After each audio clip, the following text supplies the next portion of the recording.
To say the Temple of Space is jam-packed with fascinating snippets of lore and references would be quite the understatement. You can, after all, find something of interest basically anywhere you look, and we went over a lot of them in part 1 of this series.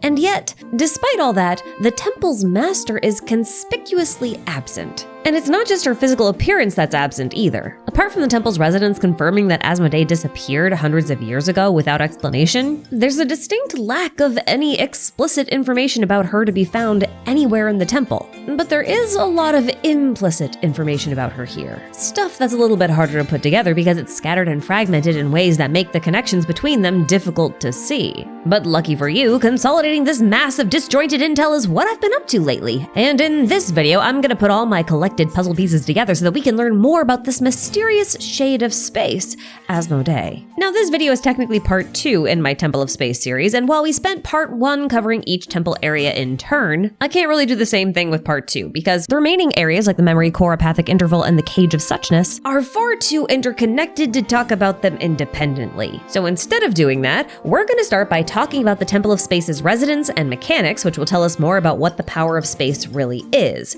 And from there, we'll be able to take a closer look at Asmodee herself, including the reason why she chose to serve a new master. Speaking of which, I recently happened to become the new master of the all-new Red Magic 11S Pro gaming phone, who's also the sponsor of today's video. Now, in my opinion, every Red Magic phone looks really, really cool, but the 11S Pro takes that to a totally different level, a very practical level. You see this big blue circle? That's not there to tell you where to mount your pop socket. It's part of the 11S Pro's cooling system. And right now, it just looks like a blue ring, but if I open Genshin Impact, the ring starts to spin. So this ring is full of a very special cooling liquid that keeps the phone operating at an optimal temperature so it doesn't overheat during intensive gaming sessions. And I just love that you can see it working with all these little air bubbles moving around. And this advanced cooling system works alongside heat sinks and a completely waterproof cooling fan on the side. And that waterproofing is very important to me specifically because I spend most of my time outside. And it's usually pretty risky to have my phone on me when I'm around water. But I don't have to worry about that with the Red Magic 11S Pro. Not only can I safely submerge this phone, I can also use the screen accurately while it's still wet. You pair that with a beautiful edge-to-edge AMOLED screen, a separate processor dedicated only to running your games, fast charging, long battery life, and even a headphone jack, and you have a recipe for not just a fantastic gaming phone, but also a very practical phone for daily use. So if you happen to be in the market for a new phone, you should definitely check out the Red Magic 11S Pro gaming phone using my link in the description. You'll be glad you did. And I'm glad the Red Magic 11S Pro gaming phone has sponsored this video, so thank you very much. But now it is time for me to spend way too much time talking about Asmodee and her power of space. But before we can get to that, we're gonna have to start off with some very basic background information on the Temple of Space. So, without further ado, let's get right into it. Originally, the Temple of Space was a very simple stone structure located north of Dornman Port. It was a companion temple to the Temple of Time, which was built nearby. While both temples were built to honor the shades of space and time respectively, Asmodee at least rarely, if ever, made an appearance there herself. But when disaster swept through the region then known as Arcadia, Asmodee finally turned her gaze towards the temple and raised it to the heavens where it could no longer be reached through normal means. Now this is just conjecture, but it doesn't seem like she just lifted the buildings into the sky as is. It seems far more likely that she put the entire temple in a box for safekeeping and then put that box in the sky. Reason being is that this place is pretty cut off from the rest of the world. Entering or exiting the temple is very restrictive and difficult, and some rules of reality just don't apply within that space. Like, the flow of time. That means nothing within the temple can erode or degrade, so the living residents of the temple cannot age, get hungry, or even sleep. Those things are a factor of time. Now, you may recall from the Shades teaser that Asmodee actually has a lot of these boxed spaces in her collection. In the teaser, the other 3 shades spent time traveling through each of them looking for her. And again, this is just conjecture, but because there are so many, I think they probably have a categorization or labeling system, and that's where I think the name Segment Domain Tau came from. Now, unlike the other boxed space that we saw in the teaser, Segment Domain Tau isn't just a space containing a moment of time. It's a massive, eternal space full of living memories collected from every era. It's a living exhibit of Teyvat's history, complete with the people representing every civilization and Flood era and custom angelic watchers to take care of them.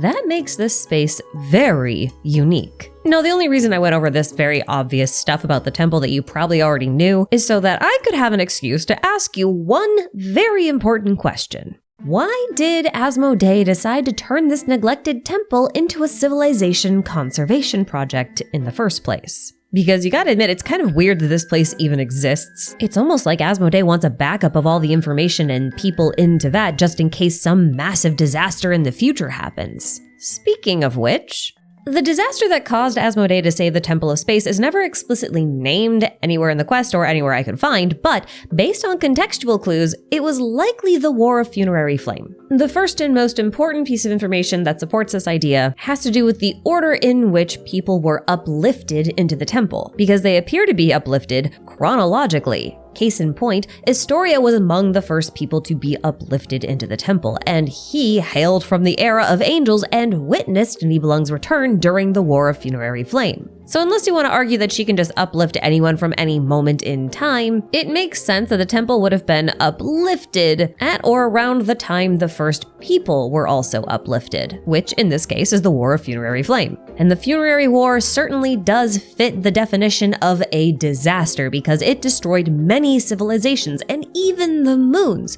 So it really does seem like the perfect catalyst for Asmodee to attempt to save what little she could of the world and humanity. But when you put it like that, it kind of sounds like Asmodee decided to make an ark of sorts, right? A heavenly apocalypse bunker from which civilization could be rebuilt if the worst case scenario were to come to pass. And that's really interesting to me because while the War of Funerary Flame isn't described as a flood per se, the book Before Sun and Moon does describe those events under headlines that explicitly reference the events of the Great Flood in Genesis. You know, the one about Noah's Ark. So humor me for a moment while I conflate Noah's Ark with the Temple of Space. While we know the cause of the War of Funerary Flame, a cause for the Genesis flood is never really given in the biblical canon. It just says, and I'm paraphrasing here, that God was displeased with mankind and wanted to wash the world clean of sin and start over. But the biblical canon never really describes a specific big event or monumental sin that would trigger or even justify this kind of extreme reaction from a deity. There is, however, a very detailed exposition on the cause of the flood found in the apocryphal Book of Enoch.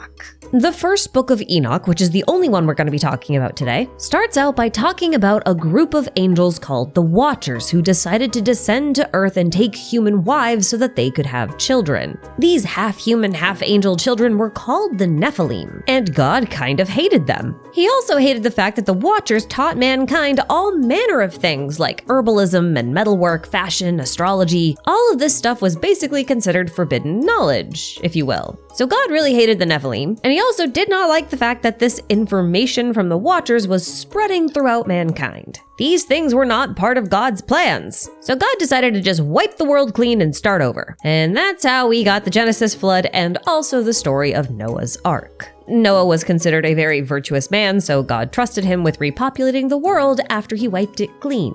Now, obviously, I'm oversimplifying the story and leaving out a lot of the details, but these main points are kind of all we need to start drawing some really interesting parallels between the story told in 1st Enoch and what happened with the Temple of Space. As far as I'm concerned, these parallels are not coincidental. I think that Hoyo is referencing Enoch explicitly and deliberately, and I think by the end of this, you'll agree with me. See, according to the Little Witch and the Undying Fire, Teyvat was also originally populated by the Nephilim, but the book also implies that this is no longer the case, like the Nephilim aren't around in great number anymore. So we can assume that this race must have been around during the pre-War of Funerary Flame era, in the same way that the biblical Nephilim were around during the pre-Flood era. And in the same way God wanted the Nephilim gone, the heavenly principles also probably wanted them gone. My hypothesis is that they were probably dragons of some sort, which really doesn't narrow things down very much because technically speaking, angels are also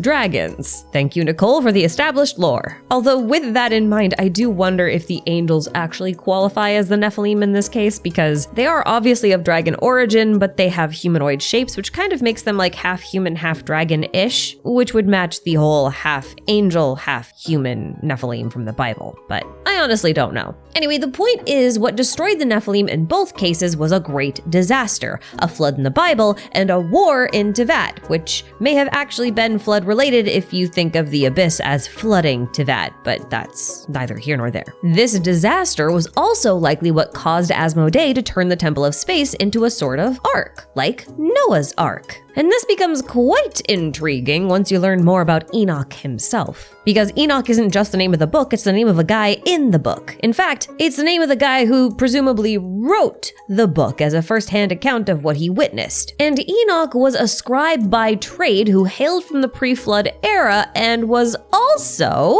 the great-great-great-grandfather of Noah. Now, I know this description will probably make you think of someone like Astoria since he's a scribe from the equivalent of the pre-flood era, and I think that's a valid connection to make. The problem is that although Enoch did ascend to heaven, in a similar way to how Astoria was uplifted into the Temple of Space, Astoria never actually achieved divinity, whereas Enoch did. According to some texts, Enoch actually became an archangel by the name of Metatron. And Metatron is kind of like God's second in command in a lot of ways. He attends God's throne and executes his will directly, while also recording all of the deeds of man. A callback to his time as a scribe on Earth. Now, in some texts, God made Metatron chief of the archangels, and in others, Metatron is actually conflated with the archangel Michael himself. Seems like a superfluous detail, except that in Genshin, the archangels are actually literally the four shades. I made a theory about this ages ago where I decrypted Mona's scryglass, pointing out that each cardinal direction actually referred to one of the four archangels, Raphael, Uriel, Gabriel, and Michael. And now that Nicole has recently proved the four shades are archangels by calling Istaroth an archangel in her voice line about Zabai, and I can now draw a line between Asmodee and Enoch and Metatron, I would therefore like to submit the idea that Asmodee is supposed to be Metatron. Because not only is Asmodee part of the archangels, but she is also the sustainer of the heavenly principles. So she'd be fulfilling the same role as Metatron, who carries out God's decrees. And following a great disaster, she created an ark, a means to conserve the memories of life, just like Noah did, and just like the scribe Enoch and Metatron would do. Oh, and also the attendants of her ark are the Watchers. Now, this alone would be a pretty cool series of little references. Just some fun little factoids to talk about.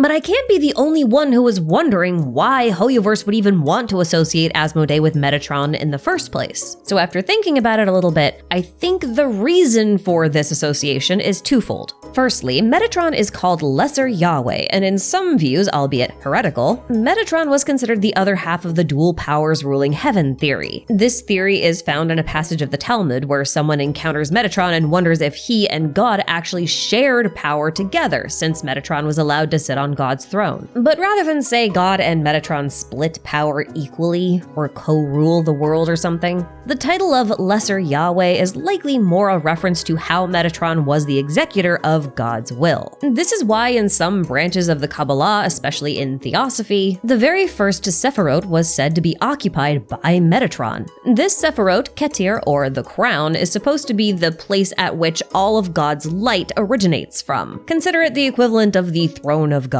From his position on God's throne, Metatron takes God's light and filters it down through the other Sephirot of the Tree of Life, thus forming reality. Now, it appears as though Asmodee's power, like the Theosophic Metatron, is one that shapes reality. I'm going to talk about why this is and how I got there and how it works in a minute, but for now, let me introduce you to Metatron's cube. Now, before anyone gets mad at me, let me add a quick disclaimer before I explain why I'm showing you this. First off, I want to recognize that this shape in particular, under the name of Metatron's cube, basically exists as a part of sacred geometry and isn't technically part of any sort of formalized religion. This shape does, however, appear in the Sefer Yetzirah, but not under the name of Metatron's cube. As far as I know, it's unlabeled. And look, I have scrubbed the bowels of the internet looking for an origin story for this thing. But because this Metatron cube symbol is so pervasive and prolific throughout the New Age space, I literally cannot find a reputable source for its origins. If you know where it actually came from, let me know, because the only reputable roots I can find tie back to the 13th century mathematician Fibonacci, and I don't have a source for that. So, allegedly, Fibonacci named this shape after Metatron because it contains all 5 platonic solids, which are these 3D objects on screen right now. Now, each platonic solid corresponds with one of the 4 classical elements, earth, air, water, and fire, plus one more to represent the ether. Now, to Platonists, these platonic solids and the classical elements were the building blocks of the universe. In other words, they are the basis for constructing reality, which is what Metatron does, hence Metatron's cube. Now, while I'm uncertain about the story of Fibonacci being true, when you translate the Metatron's cube into 3D, it does in fact contain all of the platonic solids, so at least that part is true. And I don't think being a part of popular culture or sacred geometry really precludes this symbol from being referenced by Hoyoverse, so I'm gonna roll with it, especially because this shape should be really familiar to you. It's technically a stellated octahedron, and we see these throughout Genshin in various configurations. In Genshin, this is the shape of a star. And in both Genshin and the real world, everything is made of stardust. And that's kind of a cool thing about Metatron's cube. It's a shape that contains the building blocks of literally every other shape, in the same way that a star contains all of the materials to make any other thing that exists within the universe. And now that you have this context, I think it's time I explained why this power over form, this power to shape reality, is the power of space. In the same way Platonists believe the classical elements are the building blocks of reality, the 7 elements of Teyvat serve as the building blocks of Teyvat. You can kind of think of them as Lego bricks, small uniform shapes waiting to be arranged and assembled into a more complex shape. And it's these complex shapes that we recognize as the material world. Asmodee's temple puts this idea on full display, as many of the exhibits within require elemental cubes to be collected and arranged within a display case for the true form of the exhibit to be revealed. Now, since the 7 elements in Genshin equate to the different colors in the visible light spectrum, something like a white light emitted by a star should in theory contain all of the elements. And if elements are the basis to produce every form in existence, and a star's light contains all elements, then a star's light also contains the potential to create any form. So you can argue that it's a form that contains all other forms, just like a Metatron star. This also lines up with the Theosophic Metatron, who effectively splits and shapes the light of God to form reality. And because you can use the elements found within a star to make anything within reality, a star becomes the most simplistic but holistic representation of the universe itself. Now, this is hardly a respectable body of evidence to try and prove that the power of space is the power to shape reality. So what else could we use? Well, let's take another look at Asmodee's title, The Shade of Space. Because see, space isn't just about space-time vectors or directionality. It's also about emptiness, the space within which something exists. And that is why the original Chinese text calls space a void, which is synonymous with like the vast expanse of empty outer space. The emptiness matters here. Now, Asmodee and her watchers reside in the Cage of Suchness, which you can only really reach by passing through the corridor of nothingness. Nothingness is pretty easy to connect to emptiness, obviously, but suchness is the real point of interest here because it's a reference to the Buddhist concept of tathata, which is sometimes translated into English as true suchness or emptiness. But tathata is also what we call the ultimate reality or the true reality of all phenomena, or simply the reality realm. And it is really difficult to explain this concept, and I am no expert on Buddhism, but for our purposes, you can kind of think of it like a realm or a state of being in which nothing and everything exists at the same time because a thing is everything it's ever experienced, both its creation and its destruction, and everything in between those 2 points. So the tathata of an object or a person is its totality or entirety of its existence. To put it another way, if you took the beginning, middle, and end of a story and confined it within the boundaries of paper and leather, then the resulting book that contains all of the story would be the tathata equivalent. At least, that's how I understand the concept. I know I'm missing a lot of nuance here, but I'm kind of going for a broader understanding of this topic because it's very complex, and I am, again, no expert. Now, if you had any doubt that suchness was referring to Tathata, the Chinese name for this area is actually the cage of neither existence nor non-existence, which is literally Tathata, the ultimate reality. It's the totality of the concept, before, during, and after it exists. Now, as far as I can tell, the philosophy of Tathata is generally associated with the teachings of Nagarjuna, or at the very least, he's the one who's most famous for them. And Hoyo makes references to Nagarjuna and his writings a bunch of times throughout the game. Nagarjuna's Bodhicitta Vivarana text is actually pretty easy to digest if you want to read more about how emptiness is totality, so I'll leave a link to an online copy for you in the description. In any case, you can see references to this type of philosophy throughout the Temple of Space, and it's deeply tied to these themes of emptiness, which is related to the concept of space. Hence why I'm saying this ultimate reality power is related to the power of space that Asmodee wields. Now, if something enters a state of emptiness or formlessness, which is another way you can say it, they technically enter a state of potential because when a form is abandoned, what's left is its myriad parts. It's kind of how like the exhibits in the temple were disassembled and then turned into elemental blocks. Those are the myriad parts. Those blocks or pieces have forgotten the form they're supposed to make up. And that's where the hypostasis come in. So these bosses are described in-game as life forms that have completely abandoned their former appearance, allowing them to reach the highest level of elemental purity. In other words, they are the result of something that has lost its form and therefore has regressed into its elemental building blocks. Which makes sense because in philosophy, hypostasis is what we call the underlying substance that supports reality, and in Teyvat, the stuff that makes up reality is elemental energy. In Chinese, however, the hypostasis are actually called wuxing, which refers to the Buddhist concept of animita. That's when an entity lacks distinguishing characteristics or a discernible form. Essentially, it's a reflection of an entity's true nature and is thus related to the concept of tathata or emptiness we talked about earlier. Fittingly, hypostasis generally appear wherever there's a high density of elemental energy or in places where the ley lines have clogged. And this is of interest to me specifically because ley lines carry both elemental energy and memories, and I think the reason why elemental energy enters a state of formlessness is because it lacks memory. Throughout the Temple of Space, you'll find memory factors, which can be offered up to the memory core in the central pillar area. Not only are both the memory factors and the memory core cubic, like the elemental building blocks, but the description of the memory factors even calls them building blocks. But not building blocks of matter, building blocks of civilization. Now, I think when it comes to an act of creation, memory would play the role of a blueprint or a set of instructions that the creator would use to shape raw elemental material into a specific form. So combining the blueprint of memory with the material building blocks of elemental energy, you can create a material object. And that's exactly what happens when we gather all the memory factors. Those memory fragments interact with the elemental energy and new material exhibits are built based on those memory fragments. So I think the reason why there's a memory core in the central pillar area is because the most important thing Asmodee needs to preserve is the memories of a lost civilization. Cause elemental energy is everywhere in Teyvat. So long as she has a memory blueprint to work with, she should be able to use any kind of elemental energy to build something recognizable from those blueprints. So it's the memories that are fragile and rare and desperately need to be preserved. And that's why the memory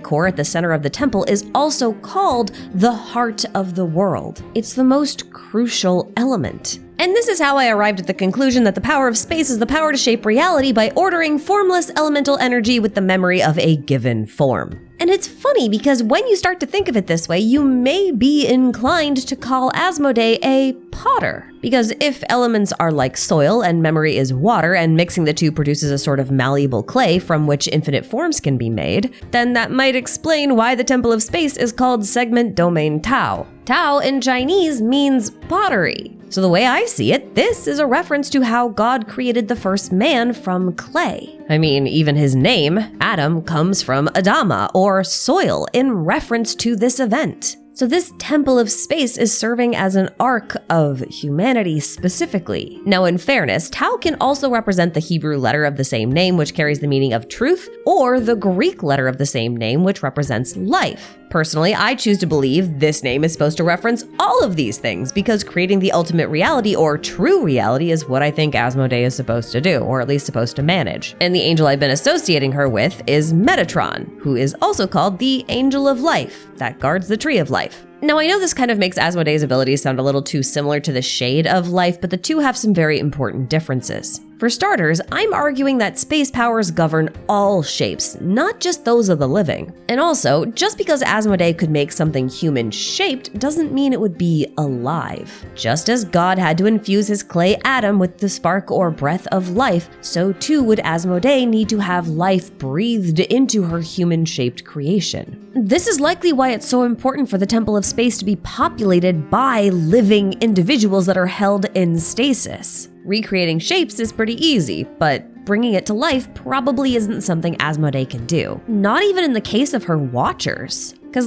her Watchers are technically mechanical life forms. They're not alive in the same way people are. So it's the more spiritual, biologic side of life that I think the Shade of Life governs over. Which is not to say that Rhine-Daughter or Naberius can't also shape things. I think they're just limited to living things. Besides, we know that Rhine-Daughter at least made a lot of experimental life forms out of abyssal material that she called humus, which is named after a type of soil. So that's another pottery or clay reference. In any case, I don't actually think the boundaries between the Shade's powers are very clear-cut. I think they're a bit blurry. Because even though Renova governs over death, she can also grant people eternal life and resurrect them when they die, which kinda feels like it treads into Rhine-Daughter's territory. So I'm not really gonna fuss about how and where these Shade powers overlap. I mean, their powers do come from a single split authority, so it makes sense to me if the boundaries are a little wonky. That said, it does seem like a lot of this overlap occurs wherever memories are involved. Asmodee uses memory for blueprints, Istaroth keeps memories as recorded history,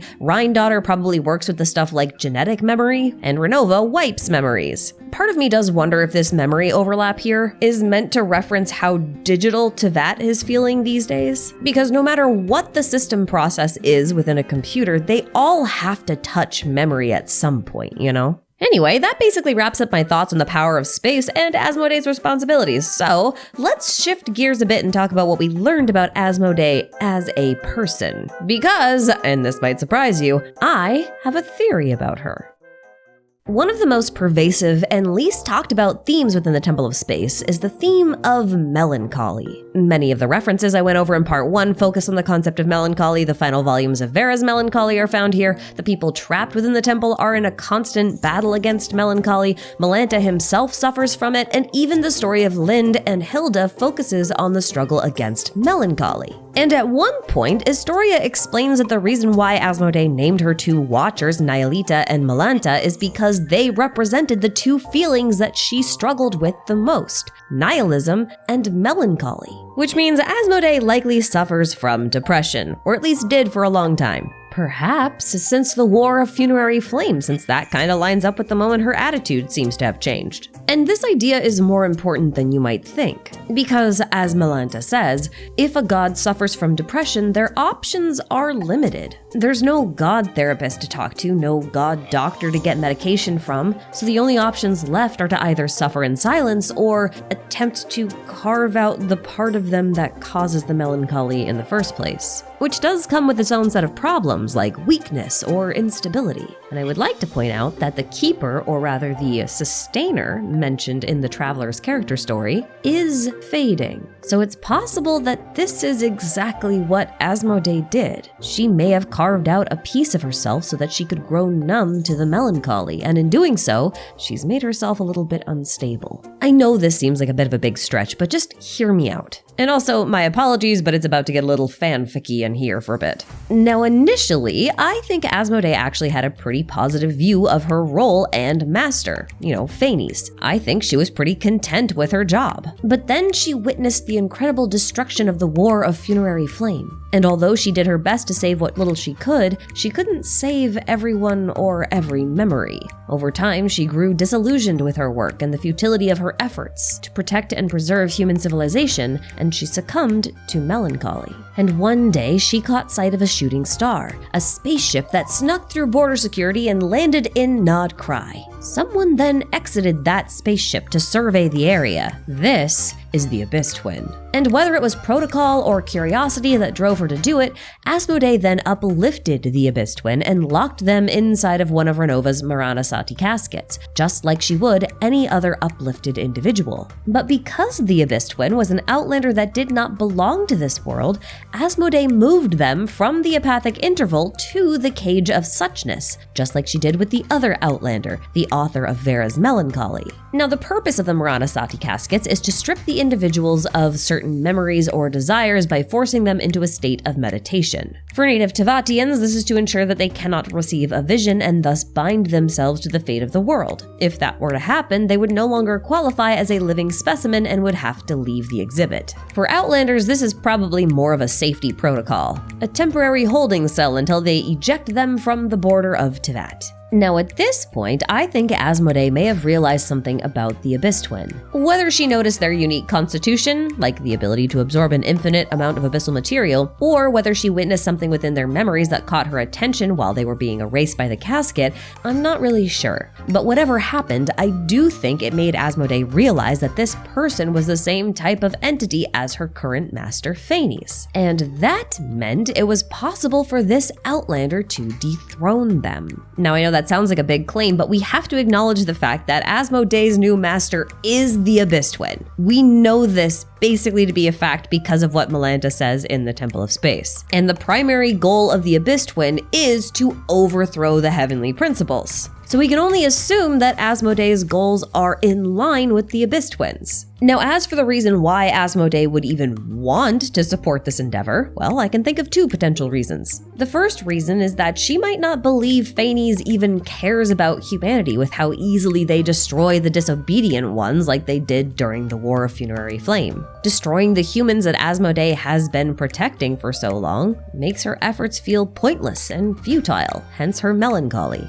The second reason could be that during the war, Asmodee came to understand that Tevat didn't belong to Phanes or humanity. It belonged to the dragons. I know technically Asmodee would have been part of the fight against the dragons in the first place, not during the War of Funerary Flame, but before that. I think it was just during the Funerary War that it sank in, you know? And if this is the case, it makes her opening line of "the arrogation of mankind ends now" make a little bit more sense, because it would refer to humans stealing a planet that doesn't belong to them. But honestly, I can argue both these cases and a couple more, so I'm not really gonna fuss about the reasons so much, because most evidence in general just points to the fact that she believes Phanes needs to be replaced, so we're just gonna roll with that. Now, you would assume in order to get rid of a Descender, you would need a Descender yourself, right? And the Abyss Twin clearly is not a Descender. And I won't try to argue that they are or ever were. But the thing is, the only thing we know for certain about Descenders is that they need to have a will that rivals a world. And it seems strange to me that two twins wouldn't have the same level of will, you know? So there has to be an additional component, and I think that additional component is compassion for the planet that they're trying to be a Descender of. And that's based on a conversation that the Traveler had with Skirk when they asked her whether or not she was a Descender, and she said no, but I guess I kind of could be. I'm paraphrasing a little, but you know. She left the possibility open that she could be one, but she isn't. And it's almost as if she isn't by choice. So I think a Descender not only needs a very powerful will, but they also need to care about the planet and what happens to it. Asmodee may have known that, or maybe she just wants to have a master that does care about the same thing she cares about. So if she wanted this new Outlander to be her new master, then she would need to get them to care about the world. But an outsider would have outside attachments, memories from their time living beyond the firmament. So I think Asmodee used the Maranasati casket to strip the Abyss Twin of all of their memories so that they would become a blank slate. And then she left them in Khaenri'ah, where the other gods would not notice them. That's why the twin wakes up in Khaenri'ah with no memories, and because they had no memories, they imprinted upon Khaenri'ah and came to love it as if it were their hometown. And while they learned to love the land and its people, they also grew to resent the heavenly principles for forsaking the people of Khaenri'ah. But there was a flaw in Asmodee's plan, because the Abyss Twin didn't arrive in Teyvat alone. Their sibling was still hibernating on board the spaceship, and the more time passed, the more the Abyss Twin's memories began to recover, and they longed to see their sibling. And then one night, an abyssal catastrophe struck Khaenri'ah, but the twin wasn't there to help because the only thing more important to them and their new home was their only remaining family. So they went to Nod Cry, found their spaceship, woke their sibling, and ran. Why they didn't take their spaceship? I don't know. Maybe it was broken, or maybe Asmodee boxed it so they couldn't use it. Whatever the reason, they eventually reached the firmament. And Asmodee, frustrated, revealed herself, determined to try her plan again with her chosen master. And that meant getting rid of their distracting sibling, at least temporarily, because she can't kill them. So she sent the Abyss Twin to Sumeru, where they dealt with the fallout of the Cataclysm while the Traveler was put to sleep, potentially in a Miranasati casket, for 500 years. Now let's pause this story for a second because something really important happens at this time. And that important something is the creation of Paimon. Hear me out. Paimon's origins are extremely vague and highly contested, and so is her age. Paimon seems to believe that she's less than 400 years old, but the Melusines are convinced that she's a lot older than that. And Melusines are known for seeing things a bit differently. Some might even say they can only see the truth. And in my opinion, if we are to accept the Melusines' claim that Paimon is like a rainbow balloon with a string extending into the sky, which is something widely accepted throughout the theorist community and often used as a means to connect her to Phanes, then we should believe the Melusines when they imply that Paimon is over 400 years old. Assuming that's true, her time of birth would be around the time of the Cataclysm, potentially. Now, two of the most popular theories regarding Paimon's origins claim she's either a fragment of Phanes or a fragment of Asmodee, and I think regardless of which one you subscribe to, it makes the most sense for Paimon to be around 500 years old because that's the moment when Phanes went to sleep and Asmodee went missing. Now, I can personally argue both sides here, and in fact, I'm going to, but not in the way that you'd think, because I don't think this is an either-or situation. I think it's possible, if not likely, that Paimon is related to both Phanes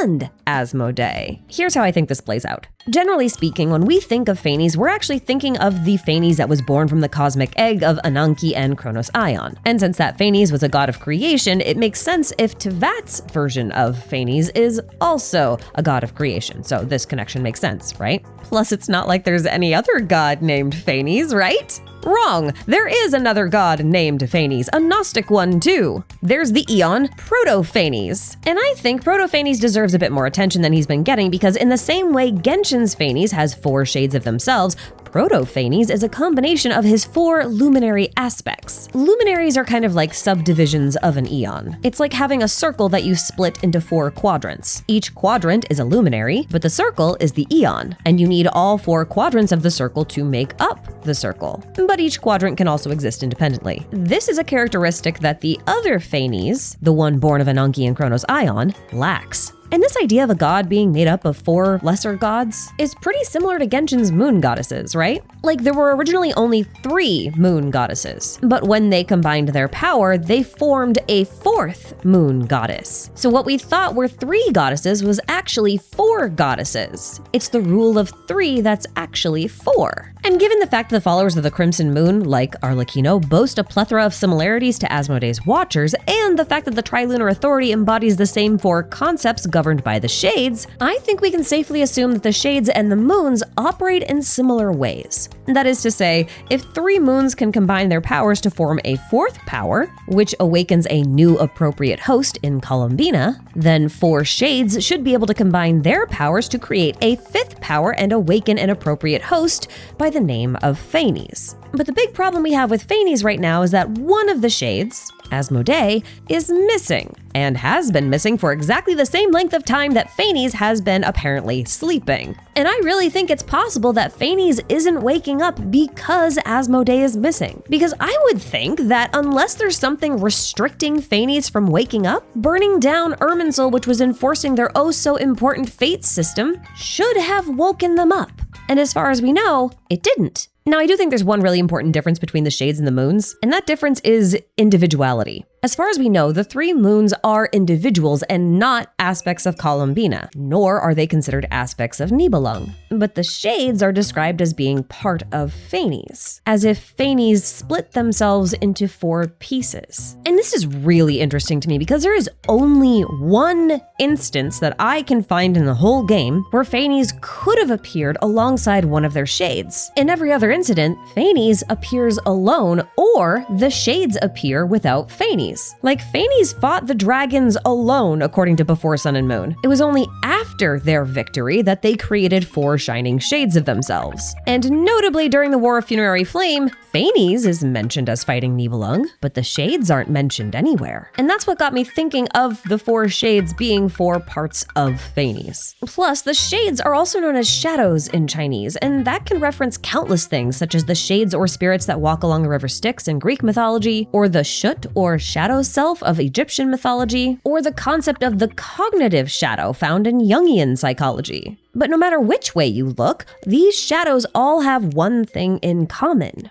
They are all either containing a key aspect of the person they belong to, or they are a reflection of that person and in that way are a part of that person, which is part of the reason why I'm so convinced that all 4 shades need to come together to unlock Phanes. But okay, if the 4 shades are a part of Phanes, then Paimon can actually be a part of Asmodee and still be a part of Phanes because Asmodee is a part of Phanes, right? It's the same way that Luonatar is part of Columbina. But just because she can be a part of Asmodee doesn't mean that she is a part of Asmodee. And honestly, there are many compelling cases against the idea, like this one by Gonerbits, which argues that Paimon is a fragment of Phanes instead. What I actually like and find funny about this theory is that we have a lot of overlap in the evidence and references that we're using, but we're still drawing opposite conclusions, which I find really fascinating. So this is a great thread to read as a counter-argument to my theory, so I'll leave a link in the description for you. But if there are so many compelling cases against the idea that Paimon is part of Asmodee, why insist that she is part of Asmodee? Well, in my opinion, it really has to do with Asmodee's melancholia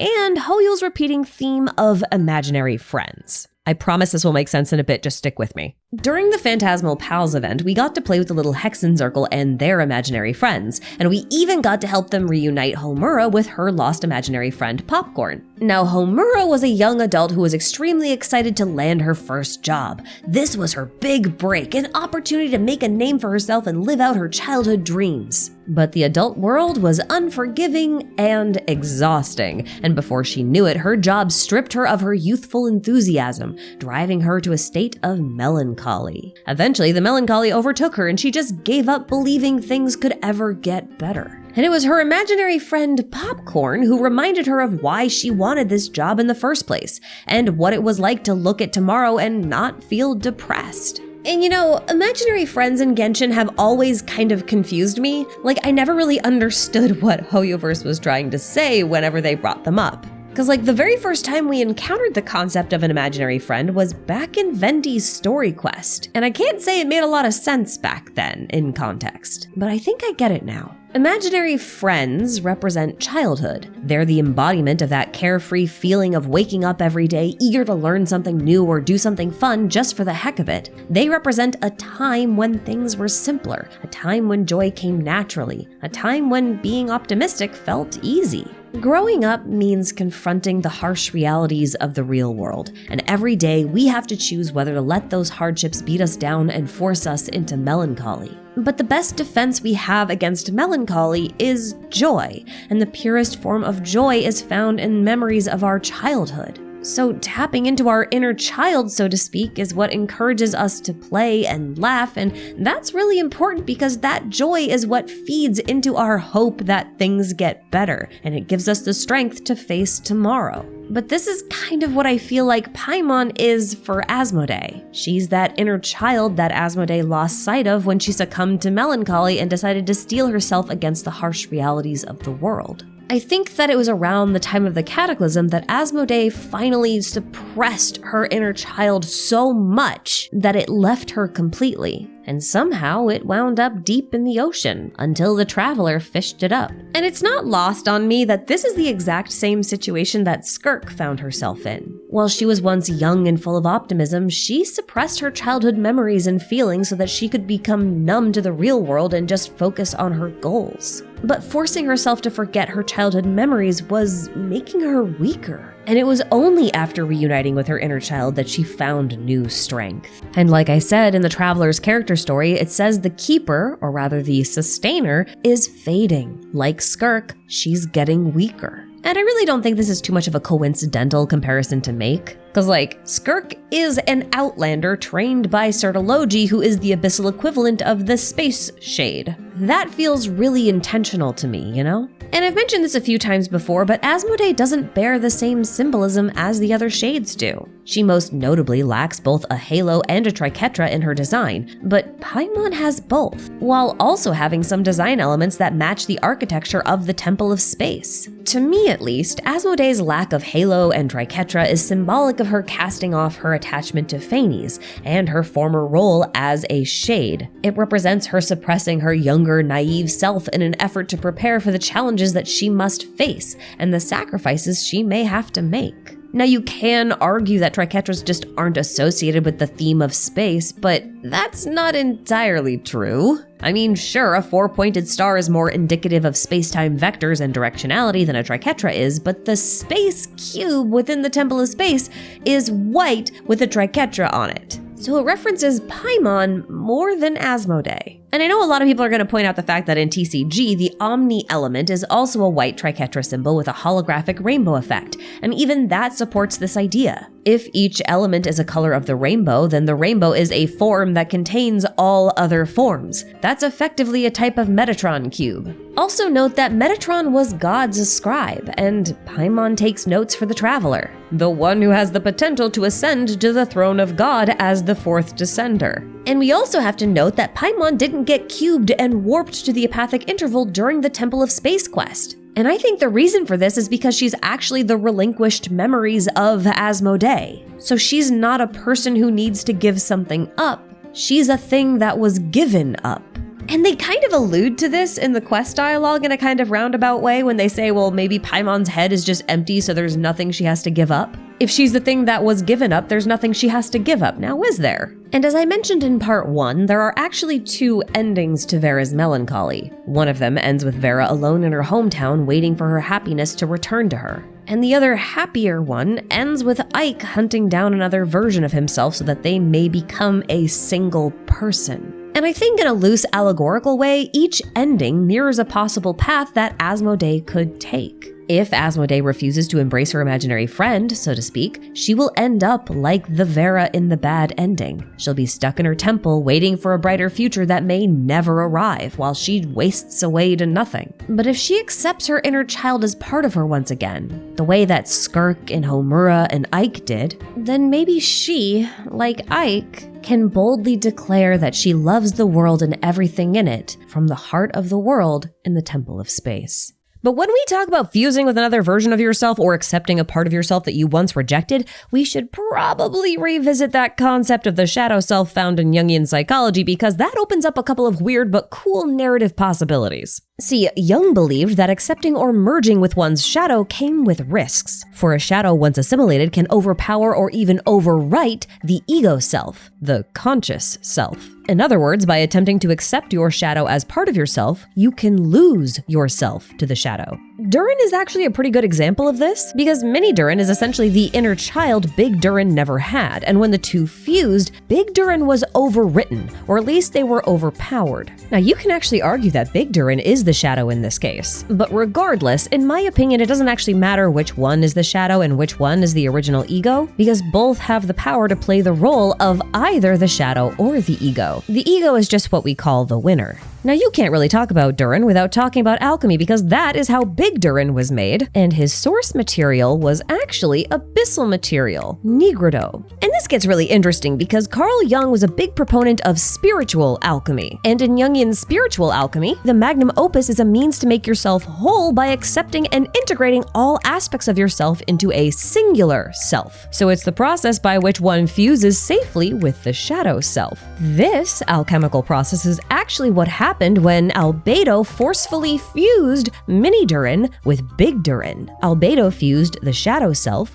with the ego. And this process of achieving the magnum opus of spiritual alchemy, especially within the realm of Jungian psychology, requires the same four processes that physical or hermetic alchemy does: nigredo, albedo, citrinitas, and rubedo. And while this physical hermetic nigredo refers to the dark soil or source material or clay, as we talked about earlier, the spiritual nigredo refers to one's melancholy. And Big Durin, who was made of nigredo, was certainly melancholic. In that context, it is very interesting that Barbeloth calls the abyss, or rather nigredo, resentful. It's quite likely she's picking up on its connection to melancholy, the black bile or the negative emotions of the self. And it's these dark waves of emotion that needs to be tempered by using the processes of spiritual alchemy, moving one from the nigredo or melancholic stage to the rubedo stage, the stage of elation or joy. That's what Mini Durin was to Big Durin, and that's what I think Paimon is to Asmodee. She's Asmodee's missing joy, her inner child, and her ability to love. So I think it's very possible that Asmodee has the potential to become, or at least replace, Phanes. And this might even be a necessity because according to Nouvelette's character stories, after the War of Funerary Flame, Phanes lost some of their important functions. And I'm starting to wonder if that function was the capacity to love Teyvat and all the people in it. You remember how I said being a descender may require you to care about or love the world that you're in? Well, if Phanes, as the first descender, doesn't love anymore,